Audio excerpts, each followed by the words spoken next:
We already know we're in the middle of peak travel season, and this week more travelers are expected at BNA for the CMA Fest, as well as those going to Bonnaroo. Between now and the end of June, BNA expects to have nearly 30,000 passengers a day.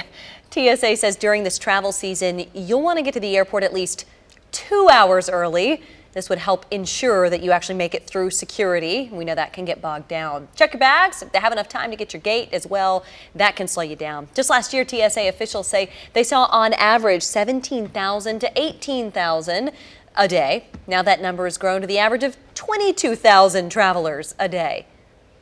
Very, very busy at the airport, and you need to keep that in mind if you're traveling out this summer. Build in additional time for parking, checking bags and things like that, and getting to the airport. Traffic sometimes gets congested as well. Today, TSA also went over a pretty impressive list of prohibited items that are not allowed on planes. No bowling pins, Lauren.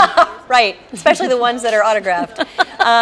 Those are not allowed in airports either, by the way. Between CMA Fest and Bonnaroo, the Nashville airport expecting a lot of travelers the next 2 weeks.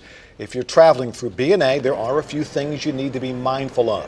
The airport is expecting 25 to 30,000 passengers a day. A typical day sees about 22 to 23,000.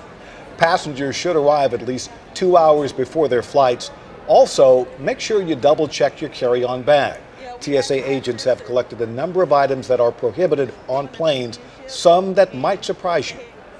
The bowling pin, it looks like a team came through one day and they had everyone on the team sign the bowling pin. And this is a very heavy bowling pin that can be considered a blunt object that can hit somebody. So, the airport says there's an uptick in inexperienced travelers during the summer. If you are unsure what you can bring in your carry-on or checked bag, you can visit TSA.gov. They have a list of items that you can and cannot bring.